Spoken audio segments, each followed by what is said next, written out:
We can get rejected or pushed over the cliff by the father, the patriarchy, etc. And then we end up thinking we're ugly, we're too much, or not good enough. We internalize those judgments. That simple act of kindness and compassion can allow someone to come back to themselves. When you stop and take that moment to breathe and actually look deeper into what's under the surface, is where you can find the true beauty and love and compassion. We've been conditioned to give our power away to the external and getting approval.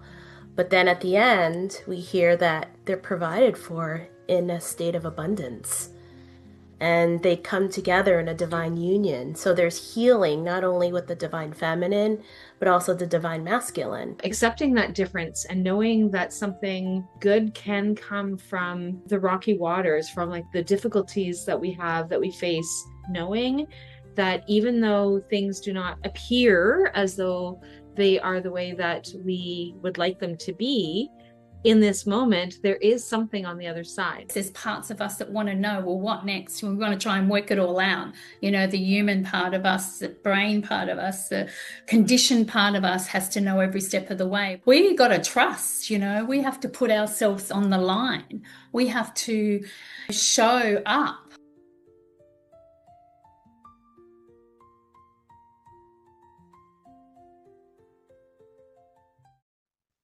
Hey everyone, it's Sophia from Sacred You.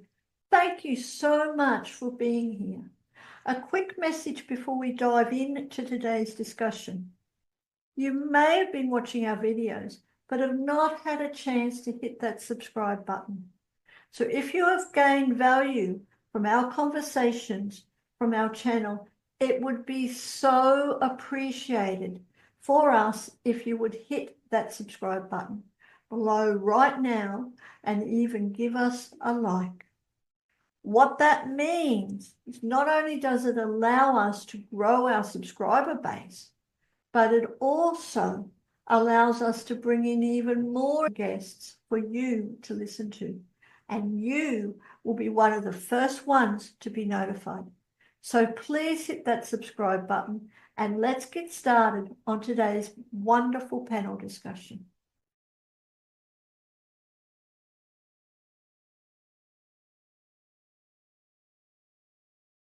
Welcome to another fabulous wisdom circle that I am so excited to be listening to today. Of course, my name's Sophia from Sacred You, and we have the absolute honor of hosting these wisdom circles, and a special one today, Myths to Feed and Nourish the Wild Woman.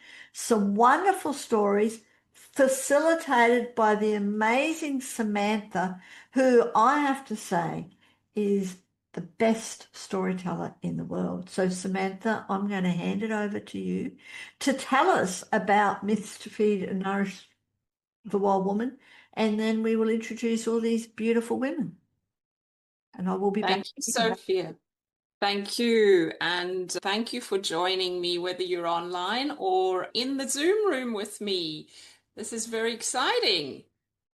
This is a story that is particularly close to my heart, a story that I've lived with for many, probably decades, a few decades, a couple of decades. Like the other stories that I'm sharing in the Wisdom Circle, most of them are from women who run with the wolves. I am always very surprised when a woman tells me she's never heard of or seen this book. It's been a life-changing book for me, and I'm really enjoying delving into the stories more deeply. There's so many layers of meaning, and I find that the stories help me to understand my world better and my life experience. I think they give us a map and reassurance that whatever we're going through is kind of archetypal, it's normal, it's part of the human journey. And I personally find that incredibly reassuring, and knowing that, for instance, today we are going to be telling the story of Skeleton Woman, which is all about the life, death, life cycle. And knowing that if you're going through a death cycle right now, you will be coming into life cycle. And if you're in life, you are going to be going into a death cycle. Yeah, welcome to the human experience. And I'd love to hear and just welcome in each of our guests, and perhaps in your short introduction to yourself, perhaps just share if you are familiar with the story already or not at all. And I'm going to ask Sarah to introduce herself first. Thank you, Samantha, and hello, everyone. Thank you for having me. My name is Sarah Raccosano. I'm an author, world traveler, motivational speaker, and the founder of Embolden Adventures, an encouragement platform that inspires personal, professional, and spiritual transformation. And yes, I've heard of the book. I read it. I read a few chapters as prerequisite for a women's retreat I went to in Crestone, Colorado, back in 2022 after I surrendered, quit my career, left it all, and transformed my life. This was the beginning of that story. So we went to Mission Wolf in Crestone, Colorado, and worked with the wolves. It was quite extraordinary. And so I'm excited to have a discussion about the wolves. Wow, thank you. Over to you, Rolly. So I am Gigaro Migunque, which means talking feather woman, and I am from a small community in northeastern Ontario, Canada. And so I work with women that have anxiety, and I use what I refer to as moon medicine. Moon medicine is the cycles of the moon and astrology, but also includes the energies of essential oils and crystals and all those things that kind of come with bringing forth that energy, and that helps us work with within the cycles. And so that is, so that's me. And beautiful, thank you. Yeah, and you asked about whether or not I know the book. Yes, I am familiar with the book, and I love this book as well. And I love the lessons that come with it. And yeah, so I'm looking forward to the discussions as well. Great, thanks. Who was next in the room? Catherine. Hello, so I'm Catherine CRESTANI, and I am a soul activator, a intuitive healer, author, podcaster, and speaker. And I work with women to help them reclaim their peace, power, and purpose, especially mothers, and not feeling guilty about doing things for yourself rather than not for your family or children all the time.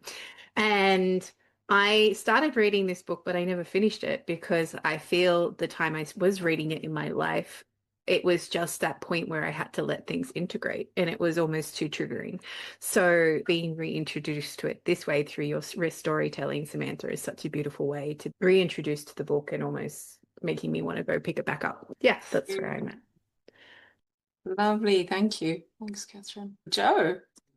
Hi, everyone. Yes, Joe here from Northern New South Wales, the land of milk and honey, as we say. I also work with women with anxiety and overwhelm and guiding them to truly find who they are at the core.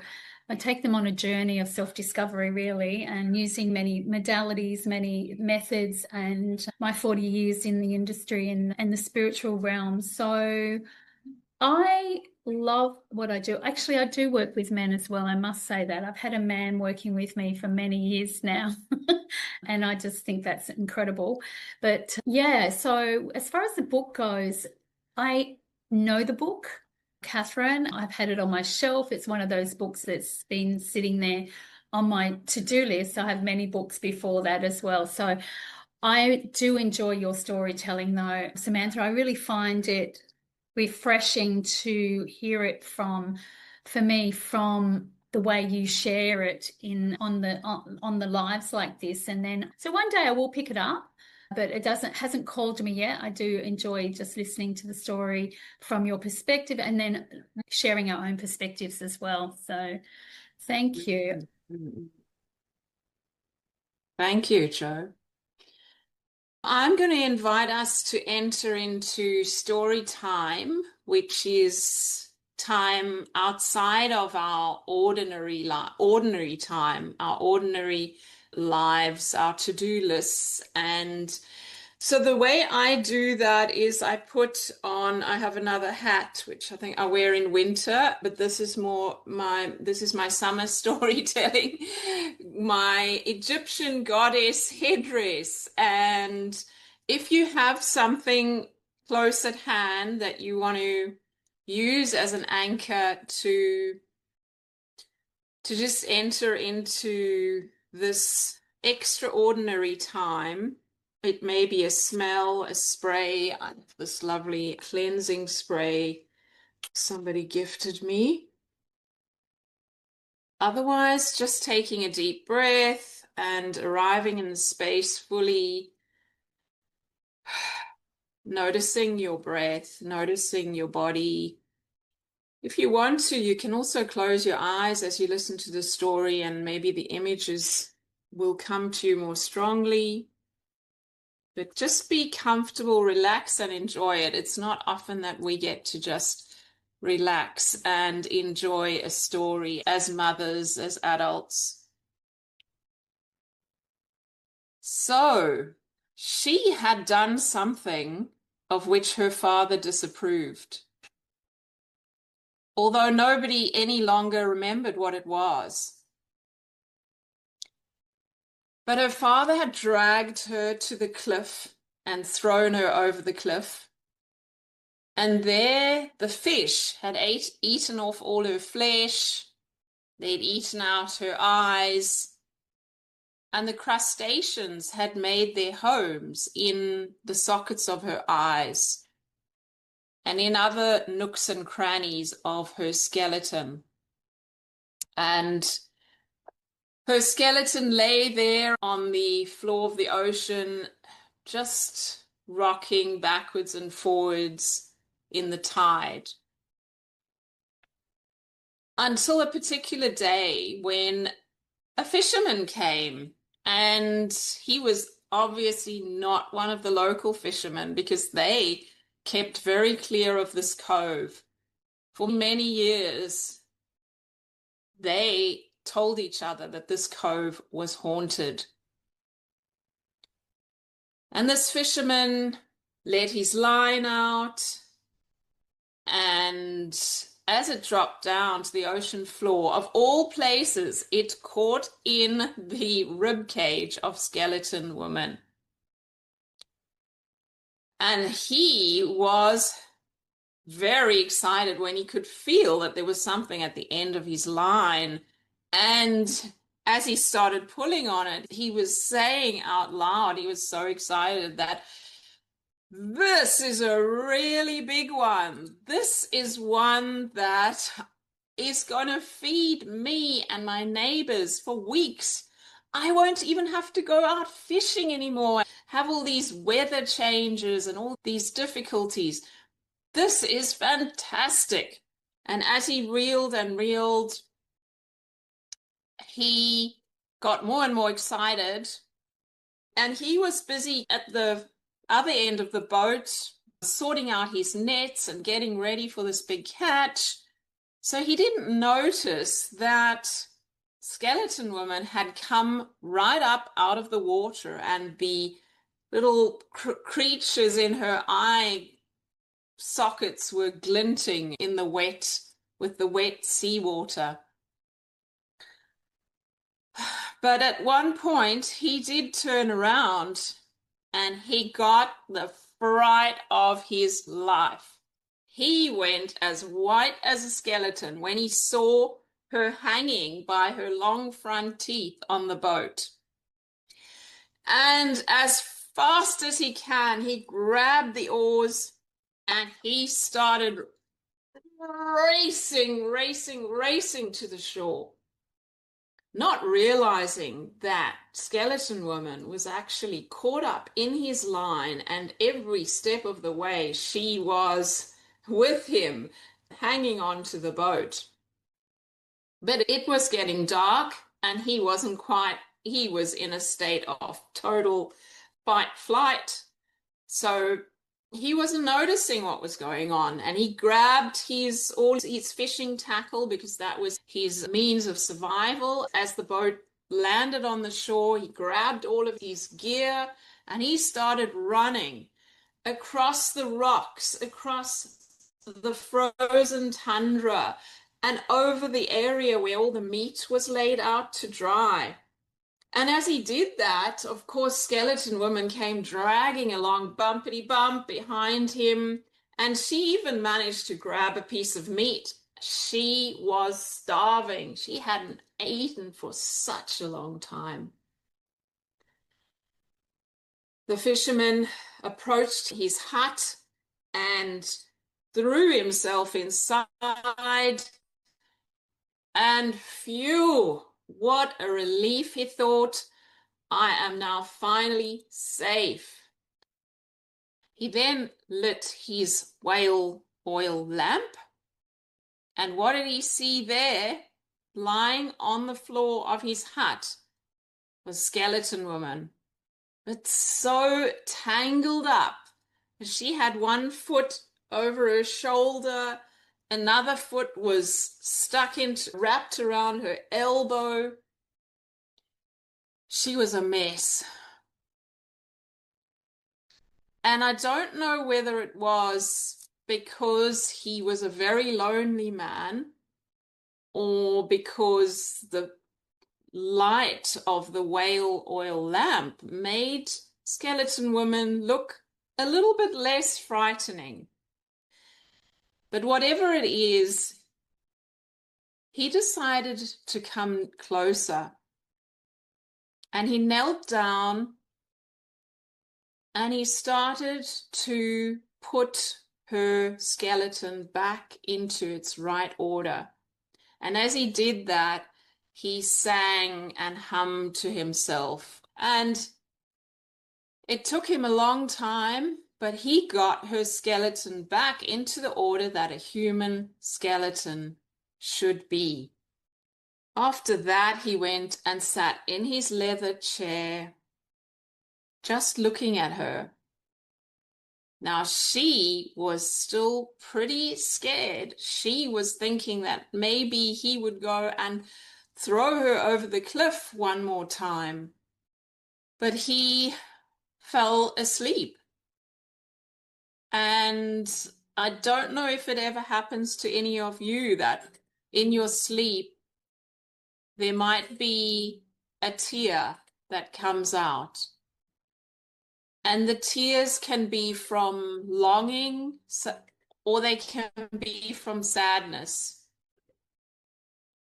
And when Skeleton Woman saw this tear, she came closer to the fisherman and she put her mouth to the tear, and the tear became a river, and she just drank and drank until she had totally slaked her thirst. She then lay down or sat next to him and put her hand into where his heart was. She took his heart out and she started beating the heart. And she beat all the flesh onto her body, and she beat the hair onto her body, onto her head. She beat all the parts that a woman has into her body. And she drummed the fisherman's clothes off his body, climbed into bed with him. Oh, he was on the chair, wasn't he? Somehow he got in, like, down into his bed. And she put his heart back and climbed in with him. And in the morning, the two of them were entangled and wrapped together closely. But this time, it was in a good and lasting way. And those who know them saw how they were sustained and provided for by all the creatures that had lived in the sea with skeleton women, and they never lacked for any food ever again. So that is the story of Lady Death or Skeleton Woman. And I want to invite you to share, have a chance to share, where did the story touch you the most?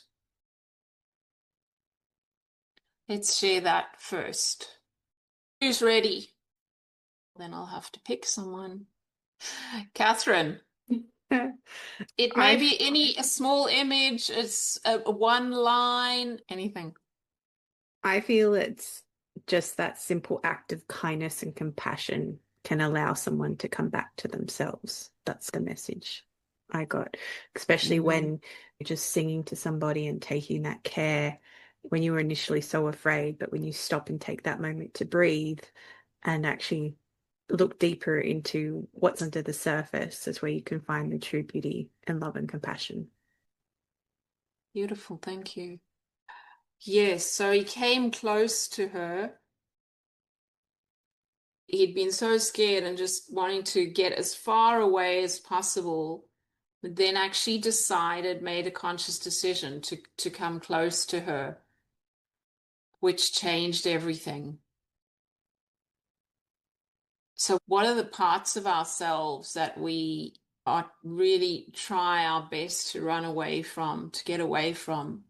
And then when we actually face them, how often that is, and that can be life transforming and very life enhancing. Who had their hand up? Joe? Sarah? Oh, sorry, Sarah, go, Sarah. Okay, for me, the very opening piece around her being cast out and how many women feel shameful, guilty, and all the things that we carry, and essentially feeling that we don't belong. That really struck me. It's such a common thread in society that if we don't follow the rules of society, or what's the word?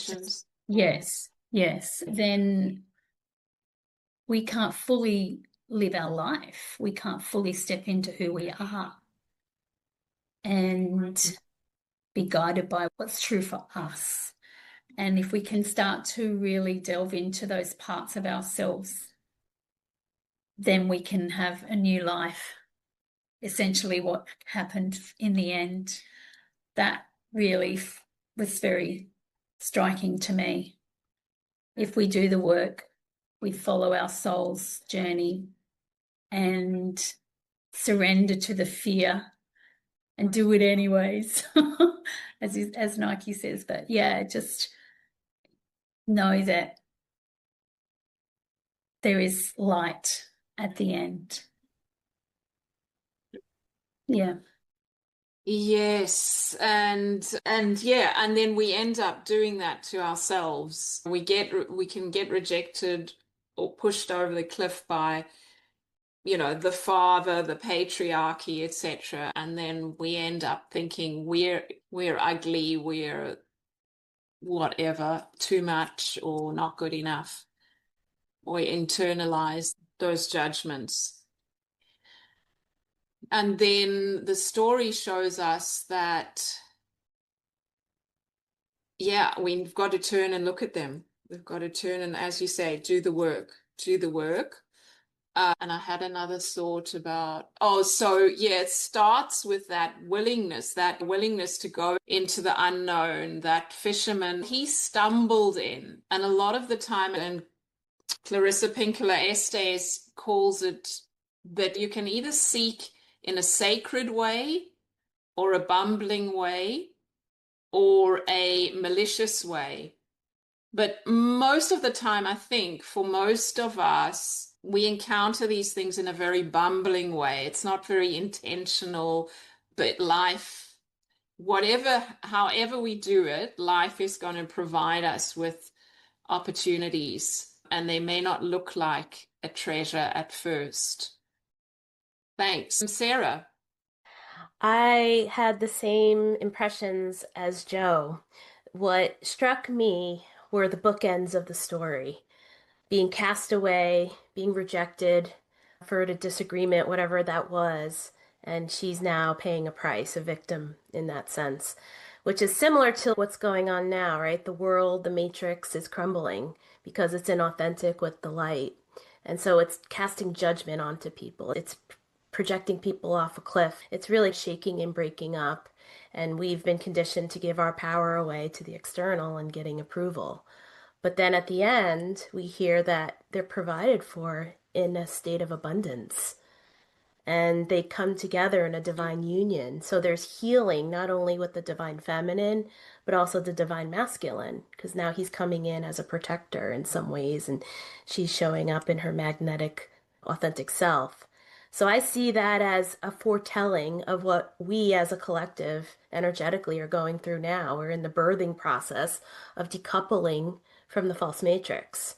And as things break down around us in chaos, because it's not with the light, it can't be sustained. And authenticity now is beginning to shine through as Mother Earth, Gaia, is now in her ascension of consciousness and providing an abundance.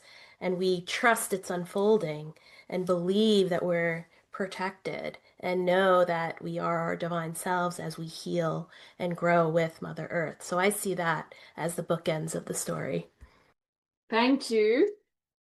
I just want, as you were talking, Sarah, that is beautiful. And I thought of that, you said the false matrix, just him thinking that he's caught this huge fish that's going to feed him and all of that, but it's not at all what he thinks it's going to be.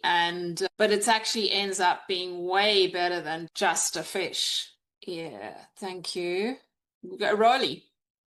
So like tying into what the ladies have already said is that whole process of trusting. And I don't know necessarily that the fisherman was like necessarily trusting initially, but was able to see that like just being able to trust, being able to be in this space, in this moment, in this time allows him to understand and see how things can actually come together and be different, and accepting that difference and knowing that something good can come from the rocky waters, from like the difficulties that we have, that we face.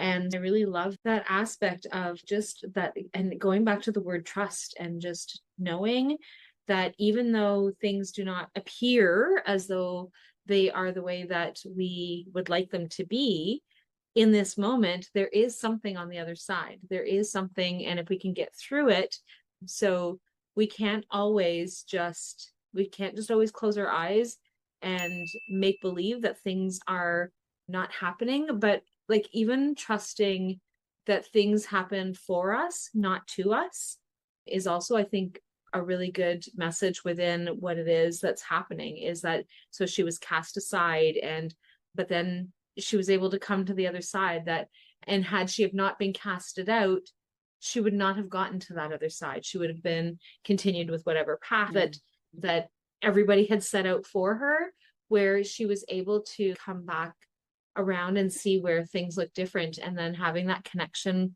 with the fisherman. So same thing for him, is that it's not exactly the way that they had intended. He thought he was going to be able to get a fish and eat, and it looked completely different than what it was. But it's just going back to that trusting that the universe has a plan, that there's something better out there. And Sarah making reference to the light and the changes within the light, and when we can actually try and come from that space, come from that light, allows us to be able to have that connection. Yeah, it really made me think about where things are at for me in my life, and it's okay, this is a reminder of where I need to be shifting and thinking and going back to that trust. Thank you, Rolly. Yes, trust is actually a major theme in this story, or it can definitely be seen there. And also where she takes his heart out. That is the most essential part. That's the part the one organ that we absolutely cannot live without, and removes his heart in order to, as a absolute transformation that happens there, and takes a lot of trust. And also trust in the life, death, life cycle, trusting in the cycles. It will come around. So that takes me to my next question, which is, where in your life do you think that, or you, if you prefer, you can talk about a client, that something in you, something needs to die? As you said, Roly, if she hadn't thrown off the cliff, then the next evolution couldn't happen. So where does something need to die that's maybe a bit overdue, or perhaps in the past there was something that you were doing and you needed to let that die? It was a painful thing. I've actually written a poem about that, came to me earlier, or when I was preparing for this. And do I have your permission to read it? So I separated from my partner at the beginning of about a year ago. And I won't tell too much, and this is being recorded, whatever. I'm going to pop it in the chat because I find it easier to follow a poem by reading it, but you can just listen if you want. That moment, this is called My One and Only. That moment when your eyes take in a picture of them, heads close together and clearly in love. That moment when you first see their names written together. And that moment when you read that she's an extraordinary person and oh so clever. That moment when you are broken, falling apart, falling deep, falling empty, falling. Steep cliff faces flashing past. And your body remembers with a jolt that he is no longer there for you to grab hold of. Nothing to cushion the fall. Blackened earth and death. Silence. Come to me, skeleton woman. Let me untangle your bones. Drink from my tears. Take my heart and beat the flesh back onto your bones. You are my lover now. You are my one and only. Thank you. I think that I perhaps need a, is it clear that this is about the woman that he quickly moved on to? Yeah, okay. Yeah, I'd love to hear from each of you whether there's something in your life now or in the past that you had to let die and that was a painful process, but it's brought new life, or you're hoping that whatever you need to let go of now may bring you new life. Sarah, thank you. Samantha, that was a beautiful poem. Thank you for sharing, and thank you for your showing up emotionally and being authentic. I could definitely connect with your feelings. So for me, a transformative moment has happened. As I mentioned earlier, the wolves were the beginning of really the transformation that I've been undergoing for the last, call it 5-ish years or so. And in 2022, right before I went to Crestone, I quit it all. I quit my 20+ year career. I had no real plan other than I was going to write a book, which is now about to be published. Amazing. And I had no roadmap. I just was following now my need to get out of the system, need to get out of New York City, need to sell my apartment and get out and change my life. And I listened loud and clear, and it was very painful emotionally and otherwise. It required a lot of healing and a lot of introspection and a lot of killing the old persona that was a career woman in a male-dominated industry who picked up a lot of toxic masculine behaviors in order to make it with the top tier sharks of the world.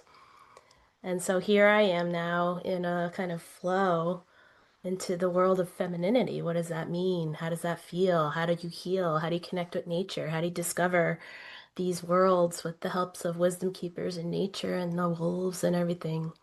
So, yeah, it's important to transform. It's important to hear the call, and the call comes from your soul. And it's important to honor it and trust and allow for it to show you the way. And I'm really grateful that I had the courage to say, I'm done. I'm moving forward with my life. Yeah, wow, well done. That, like you say, you heeded the call, and it also takes courage. It takes courage, a lot of courage. But your soul ultimately wasn't really going to give you the choice. Well done. I'd love to hear more about the wolves if we have time, but for now, I'll move on. Catherine. My whole life has been shedding identities, like just shedding all the masks, all the personas that we adopt and put ourselves in, from being a business owner to an entrepreneur to a speech pathologist to all these titles and labels that we put on ourselves and restrict ourselves in these boxes. And when I started on this journey, the message I got shown was kick the crap out of the boxes and actually allow yourself to expand. Yes, still protect your energy, put your bubble around yourself, but at the same time, with a bubble, you can choose to expand it or shrink it any way you want, whereas a box is more confining. And from the hardest thing I had to do was not leave my first husband, not leave my first business. It was actually sell the business I built from the ground up and let it go, because it was like letting my baby go. And that wasn't the devastating part. The devastating part was still working in that business and watching it crumble to pieces. There was no legacy left. It was ultimately a reflection of an ego death happening whilst I was working there. So I actually had to mourn that whilst I was still working there, and then stepping into the role of being a mother. And now it's going through that rebirth cycle now of how do I be a mother and also be a healer and do the soul work that I'm here to put at the same time. So it's this constant journey and reshifting of identities. And exactly as you said, Samantha, it's courage. You have to have the courage to not just want to stay in the old, but also embrace the mundane. Mastering the mundane is such a powerful thing too, because the biggest thing I'm practicing at the moment is being present and remembering that it's okay to be a boring human rather than having this bigger connection spiritually. So it's pulling apart again all these identities, pulling them all the walls down and allowing myself to just truly be present and be in my soul action and alignment. Beautiful, thanks. And also for mentioning the mourning part, because that is a crucial part of letting something die, is to actually acknowledge and mourn it, like I imagine you did with you said you did with your business. And mourning is the act of grieving. It's actually doing physical things, taking actions to grieve. And in the story, there's the tear. To me, that's the healing that comes with mourning and grieving. There's probably some other mourning moments in the story, but that's the one that comes to mind when you're talking. Thank you. Thanks, Catherine. Joe. Yeah, I just want to say such an honor to be in all of your presence, right? There's just such wisdom and also really inspirational. So thank you for sharing where you've come from. And I totally relate to everything you were talking about there. And I was drafting my memory back to when I first, for me, it was about surrendering and stepping into the unknown. And sometimes we just don't have a choice. It's not something we choose. It's something that happens. And for us, as I think Rolly said earlier, to follow that truth, to follow that divine breadcrumb. And it was when I was 6 months pregnant with my fourth child and my husband left. It's like, what now? That's just been thrown to the wolves, yes? And so many things. And I think I was 28 at the time, 28 or 29.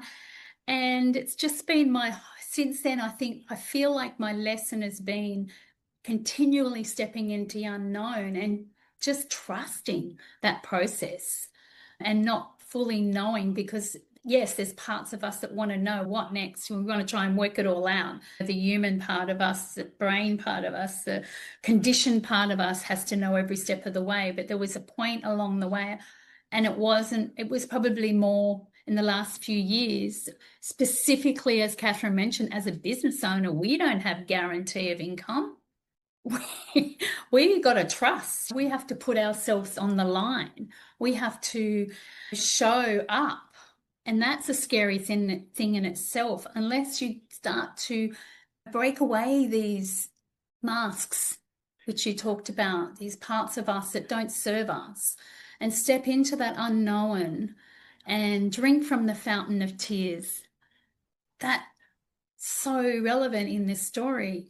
That's the healing, when you shed the tears and you drink from them and really bathe in them and rebuild your life, not knowing exactly what that looks like.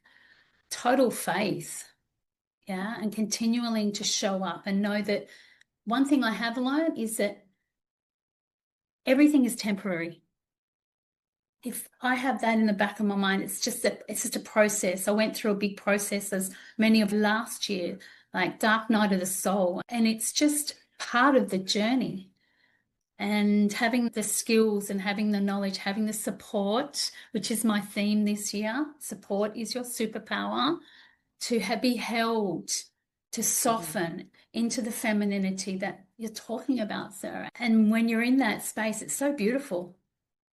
And trust, just trust. So I resonate with all of what you're talking about there, and so beautiful to have these experiences. Now, at the time, it's scary, but we look back and go, wow, did I really do that? Did I really sit at the breakfast table with Jim Rohn, right? Morning after morning. Did I have those experiences? Pinch yourself, because that's what built me. That's what carried me. That's what supported me through whatever life was throwing at us. Yeah. Beautiful. Thanks, Jo. Wow, what an experience to go through. I love that. Support is your superpower. I might borrow that. Thanks. I'm supporting parent carers of neurodivergent children on their journey. Rolly, over to you. So for me, it is something that I've had the transformations, I've had the different things. As Catherine has said, it's like this revolving door of opening things up again, and where am I going next, and what is it that's happening? And so for me, that is where I'm sitting. And so I had an idea of where it is that I wanted to be going this year, and getting prepared to be able to get things happening. And then in November, I ended up with this beautiful little bundle that we are temporarily caring for, and things have shifted and changed, and I don't know where things are going. And as Jo said, it's like those unknowns are scary, and what is it that's going to happen? And not just for me, but for her and all the others that are involved in this scenario. And how do we navigate all those things and how those changes? And I need to remember the word trust. And so when that came up in the story today, it was that reminder of just remembering that I need to just trust. I don't know where this journey's going. I don't know what the plan is. I don't know where things are happening. My ego brain will tell me where it needs to go, but that doesn't necessarily mean where it's going to go. And so just being able to be in this present moment and in this trust and in this moment. She got fussy and I went and got her. And so we've been sitting here snuggling before her next feeding. And that's what I need to do, is just be present and just be in this space and in this moment. And sometimes it's difficult because I have all these things that I would like to be able to get done. That something as simple as people would send me an email because we changed servers and they were getting a bounce back. I couldn't even just take the time to be able to try and figure out where this bounce back error came from. And this morning we finally got it cleared. So it was like, I just let it go. And I'm like, I'll figure it out. I don't know when it's going to happen. I just warn people, like, you're going to send me an email. There's going to be a bounce back. I'm getting your email. just ignore the bounce back, and eventually that message is going to disappear. And so this morning I had some time to be able to just sit and be quiet. And it's okay. So ChatGPT, help me figure this out. This is where I'm at. This is what I've been trying to do. This is what's happened. And why am I keep getting this bounce back? And then screenshotted places that it's check this, check that. And I'm like, okay, I still don't see anything. And then it was something as simple as there was one spot on the old server that says emails on or off. And I just had to click the emails off. That was as simple as it was. But I have been racking my brain, had sessions with our entrepreneur group, and I'm like, I still can't figure out what's going on and what's happening. And I will actually go back to Catherine saying, just trust. All the things will happen the way that it needs to. And I've just been like, I just went, okay, whatever. I'm not even trying to figure it out anymore. And then this morning was like, okay, I have some time. Let's just see whether or not I can try and figure it out. And it's done. And I no longer get bounce back emails anymore. So I don't have to tell people anymore. Oh, but it's just being able to just trust and be in this space and in this moment. I don't know where it's going. I have absolutely no idea what it is that it's going to look like, but I know that this experience that I'm having right now is going to be something that is going to impact me at a later date, and how I'm going to be coming from it on the other side. So yeah, so that's just that reminder of just being. You're right in the middle of that. You're in the middle of the story, like being taken apart, having to be put together again, having your heart taken, put back. And it's not a comfortable process at all. And I'm sure you've done it many times before. What can the story, yes, I hear that trust, and I'm wondering if anyone, perhaps as our last round, what can the story teach us about when we're right in the middle of those experiences where, yeah, we literally feel like we've been taken apart and we're just a bundle of bones on the floor, on the ground? Yes, Roly. And any last words as well, just add. Yeah, so for me, it's a reminder that I may not have been through this before, but I've been through this before. And I've been able to get through the changes. And as Joe said in the group chat, is entanglement. And so I've been in this entanglement before, and I always find a way of being able to untangle. And so, yeah, I love that entanglement word, but I've been here before and I've been through it, and I have the skills and the ability to get through it.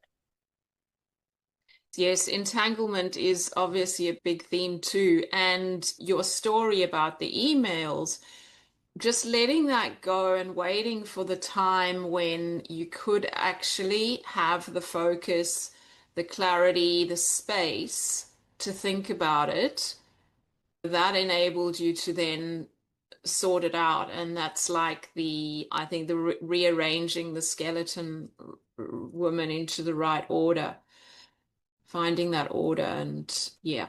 And who wanted to go next? Sarah. I think of the bones as a Merkaba, your sort of framework of your energy ether, right? And so your Merkaba is what manifests outward to anything you put your heart and desire to in terms of a transformation. So the bones, the Merkaba, is your foundation. It's always providing you that sort of structure to create and recreate whoever you want to be authentically. Thank you. Structure, yeah, that would definitely represent structure. And as you were speaking, I was thinking about what Joe Dispenza talks about, how we get disorganized in our mind, and yeah, like a dysregulated, disorganized, and that can really happen when we're going through those challenging times. And that's the way our nervous system copes with it, and it's very intelligent. It's just that it's not healthy to stay in that for a very long time. Catherine. The thing I've learned is actually asking myself, what's the worst that can happen? So even when you're down in the dumps, actually asking yourself that question weirdly takes you out of anxiety and takes you out of those extreme states because it brings an anchoring into it.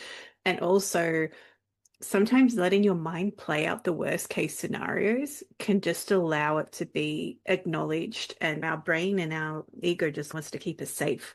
So if you can let those scenarios play out and go, okay, thank you, appreciate that, but we're not doing that, we're canceling that, we're doing this instead, that can be really empowering. So even when you are down to your bones, like Sarah said, breaking down the foundations to nothing and building yourself back up, now you've got a clean slate and you can build up how you want to be built up rather than what everyone else has told you. So for anyone thinking it can't get worse than this, you're inviting that, but ask, what is the worst that can happen? And start to take steps towards what you want in your life and rebuild it how you want to see it. I look at when you come up to, especially in shamanic rituals, you always go through that death kind of cycle. And for me, it's always dismemberment and you get burned to ashes or whatever it might be. But I welcome those because then I know from something is going to bloom, because energy can't be created or destroyed. It's only when we shift that energy. So if you're always going to hang on to the old and never step out of that and never break it down to the bare basics or the bones, you're never going to allow something new to flourish and grow into something amazing. Yes, it's like recharging your. When last did you recharge your, switch your phone off and let it, not recharge, let it start up again? Yeah. Okay. Thank you. Thanks, Catherine. Beautiful. I love Joe. that. I love that, Catherine. That was gorgeous. So true. Like really breaking down to break through and yeah, just coming through the worst experiences. But I cast it back to what actually got me through that moment, that time, that period of time when I was a single mom. And the one thing that supported me was the book that was handed to me from the Louise L. Hayes, You Can Heal Your Life. And that was the start of the journey. And I think I've shared this many times, but I've printed out the extract and I put it on my kitchen wall. And I would read that every single morning without fail. And it saved my life. And now I've abbreviated that and to one line that is everything. It's like an incantation. It wasn't just affirmation. It was like fully living that vision, what I was speaking into. And then it became the one line is everything is working out for me at my highest good, but everything is working out. I mean, that one thing just could anchor me back in. Like you're talking about anchors, that one changing that state. Oh yeah. Yeah. It just made me remember that where I've come from and what I've done. And, but just embodying something that's going to anchor you back into the present so that you can keep using the tools that you've learned to keep moving forward. Even if that means, I think I had an experience in November where I couldn't get out of bed for almost 3 weeks, like really breaking down. But in that experience, allowing yourself to be in that experience, knowing that you're going to come out of that as a rebirth experience. And it was a reinvention of myself. And you did. And I did. So trust again. Yeah. Yes. Thank you. Thank you. And thank you for you supported me. The previous winter, I went through a similar experience. And gosh, I think my experience is the deeper the dark night, the more the transformation. That's been my experience every time. Yes, so I don't know if Sophia is going to come back, or do we just say thank you to everyone for joining. This was just such a rich, beautiful discussion, and I feel like we've just touched the surface of what's there in the story, and loved getting to know all of you, but on a deeper level, though. Thank you, because it's so much nicer to tell a story when you actually have people receiving it. It's a gift. Absolutely, Samantha, and I thoroughly agree with you. It is so much nicer to tell your amazing stories with these incredible women. I've been fortunate enough to sit here and listen to everything. You're inspiring me to reread the book again. I have read it, but it has been a few years, so I want to honor you and thank you. And honor Sarah and Catherine and Joe and Rolly for joining us today. Truly, for everyone who is watching, whether it's the live or the replay, check out the links below. Connect with these amazing women. Connect with Samantha if you want to know more about storytelling. As Samantha is in, can I say, is in the top, almost in the top 100 speakers in Australia or the world. It's a worldwide tournament, but Yes. there were 4,000 applications. But yeah. Yeah. So thank you. Really appreciate it. Check out all the links below. Come and join Sacred You. We've got so much on offer. Join us for free. Lots of wisdom circles coming up in 2 days. We've got the Art of Feminine Presence. And again, I just want to thank you and honor you. Thank you.